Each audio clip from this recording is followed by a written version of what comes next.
You know, mga Kalingap, supportahan natin Kalingap Gilbert sa kanyang adhikain bilang isang Kalingap member. Pa-subscribe po ng kanyang YouTube channel, pa-like and share. Thank you so much. Napakasipag po nito, napakabait at napakamatulungin. Ayan. Thank you mga Kalingap. Hello po mga Kalingap. Supportahan po natin si Kalingap Gilbert sa kanyang channel. Salamat po.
Kuya Bal, ikid na. Si Pastor. Ito ang mga Kalingap sa pistahan po ito. Yung kasama natin, Dr. Love.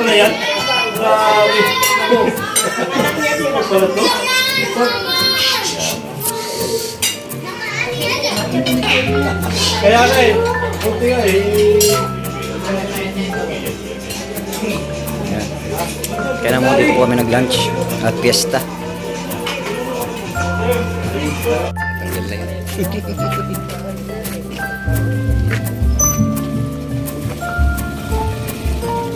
Kainitan po mga Kalingap ang aming paglalakad.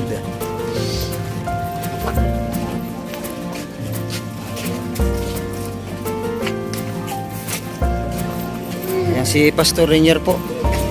Shout out. Napasama po sa aming pag-vlog. Shoutout po sa lahat na nagmamahal sa Panginoon. Yan, shout out po. Pinagpapala. Opo. At nagbibigay ng kabutihan sa kapwa. Opo. Gayahin na po natin po yun. Yan po mga Kalingap si Pastor Rainier. Thank you. Sa unahan natin sila Kuya Bal. Yan po yung H100. Siyempre kasama natin. Ang pinakagwapo ng Kalingap. Yan, Dr. Love. Pinakagwapo ng Kalingap. Pinakagwapo. Wala na si Dr. Love. Dr. Love. Kung wala na kayo nalahanap na kung kayo nalahanapin pa. At walang kukontra. Wala na. Kaya ang kontra ay magkakaguluhan sa puwet. Magkakagulo po tayo pag may kumontra. Pero kung kayo mission niya yung mga Kalingap, kaya po ako yung nandirito. Oo. Kami po ay pupunta doon sa isang vlog na viral po. Bakal si Kuya Bin. Napasama po sa atin si Dr. Love.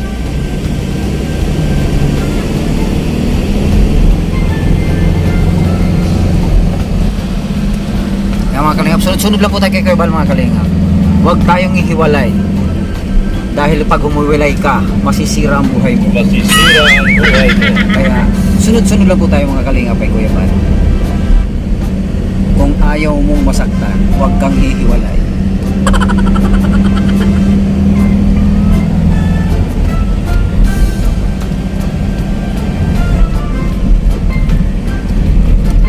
Yung H100 po mga Kalingap ay naiwan kasi pagasolina kasi wala daw po silang gasolina kaya naiwan sila.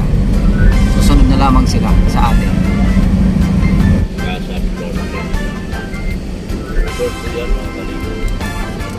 Maraming resorts dito.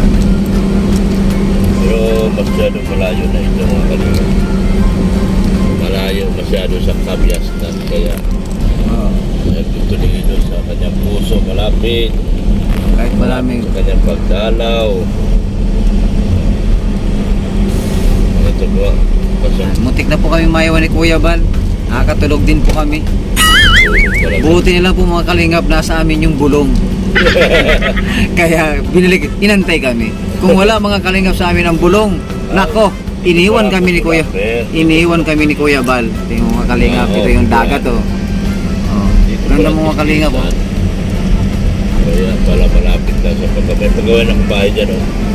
Nagagawin akong bahay dyan sa bundok. Oo. May project ako dyan. Kasi na siguro itong pera ko mga 30 mil. Mga 30 mil lang yung budget ko. No? Kaya namang may awa doon sa Genesis. Dito na po kami Kalabianse mga kalingap. Park na muna po kami dito at siyempre papunta na kami doon. Magkikita na sila ni Kuya Bal at ni Ate Edna Vlogs mga kalingap. Maraming salamat po mga kalingap.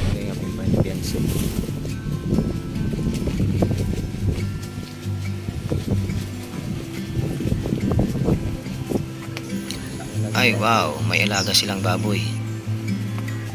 Mirita tayo. Ay mayroong, ay sarap niya, malamig na soft drink. Ito yung panganay ni Bian. Pasunod kay Bian si po mga kalinga. Yun po yung sunod kay Biansi.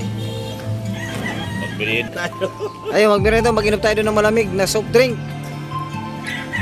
Mga kalingap, dito po yung ano,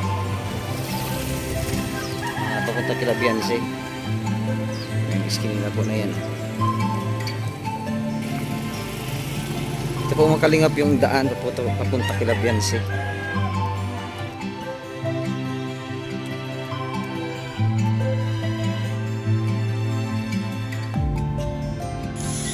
Ito po mga kalingap yung likuran ng bahay nila Bianse. Yan. Sarap po mga kalingap ang simoy ng hangin. Tahimik. Yung lamang pong ingay ng dagat ang mararinig mo dito. At ito po mga kalingap ang naging tambay ni Bianse habang po siya ay nagpapahinga. Ayan po mga kalingap si Bianse, ang marimar ng kalingap.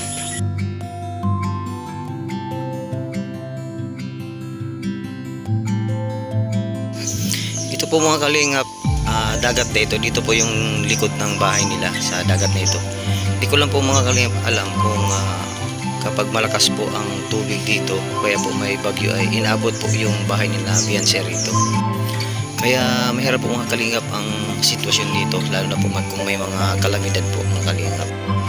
Lalo na po mga kalingap yung mga kababayan natin dito na naglalaot. Yun. Hirap po sa kanila kapag mayroon pong mga bagyo ganyan, hindi po sila makapaghanap buhay. Pero kapag ganito naman po mga kalingap na tag-init, maganda naman po ang panahon. Ang sarap pong pagmasdan yung ganda po ng dagat. Yan mga kalingap, ito po yung bahay nila Bianse.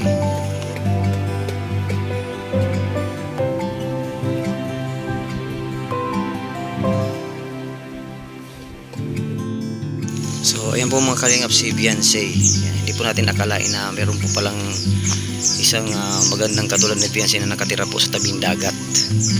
At siyempre po magpapasalamat tayo kay Kuya Bal Santos Matubang, Ate Edna Vlogs at kay Kalingap Rob. Maraming salamat po mga kalingap. So ayan mga kalingap, please subscribe po ang channel po ni Kalingap Gilbert. Ayan po mga kalingap, no? Ito po ay isang charity vlogger na handa pong tumulong mga kalingap, no? Please support po natin mga kalingap ang channel po niya, Kalingap Gilbert. Thank you po, God bless po. Sige po, ingat po.